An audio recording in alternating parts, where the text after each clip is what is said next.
Hey guys, welcome back to TRAX Off Grid, and this is going to be episode number 1 of 2 of our portable diesel heaters. If you remember back a few months ago, I introduced a prototype of our portable diesel heater that we were working on. Well, since then, I know we haven't been on much lately, guys, and I do apologize about that. We got finished up with one of the builds, and we got to a point on the build where a client really didn't want some things being shown, and I can respect that. So we're back again, and we improved the portable diesel heaters. We've done a lot of extensive R&D on some of the parts, and we went ahead and changed up some of the parameters on some of the electronics, and then we went ahead and had all new parts made for the units. So with that being said, let's get right into it. This is our 2.5 kilowatt unit, and each unit comes with this bag here. This is an accessories bag, and what comes in that, like I said before in that first video a few months back, is it comes with these umbilical cords. And each one of these umbilical cords has got 20 feet worth of cord to it. So you'll have your unit outside on the ground, not inside your tent or your vehicle, because the muffler does produce carbon monoxide. But with the 20-foot extension tube and this unit down the ground, it's far enough away to keep it plenty safe. But again, guys, safety comes first. Have a secondary carbon monoxide detector inside your tent, your vehicle, whatever.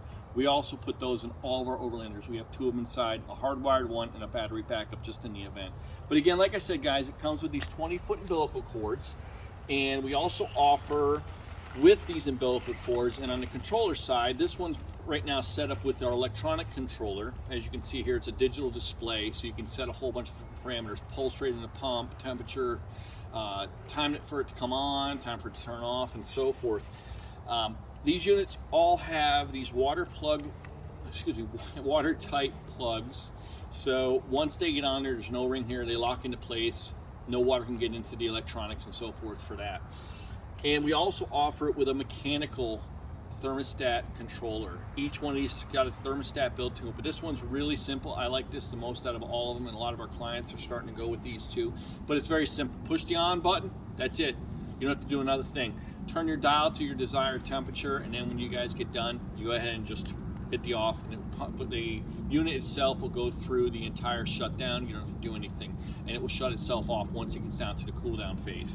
So like I said, that comes in this accessories. The only thing I don't have with us tonight is the umbilical tube, which will carry your heat up into your vehicle or your tent. And but we'll go ahead and make sure that's in every bag that we ship out for you guys.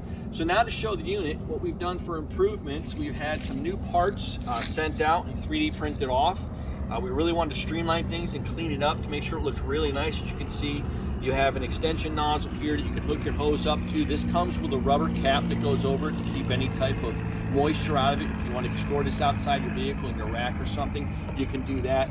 I've also got a little cap for the exhaust as well, so nothing gets back into the unit and the muffler. And then again, guys, this comes with another muffler that we have for these, so you can quiet this unit down. If you remember in the last video 8 months ago, these things tend to whistle a little bit, and that's normal with the operations of these. And then once they get up to temperature, they kind of quiet themselves out. So with that muffler, this thing's super quiet. So if you're tenting at a campground or somewhere you don't want to disturb people, that will help things a lot. And these things really aren't that loud anyway.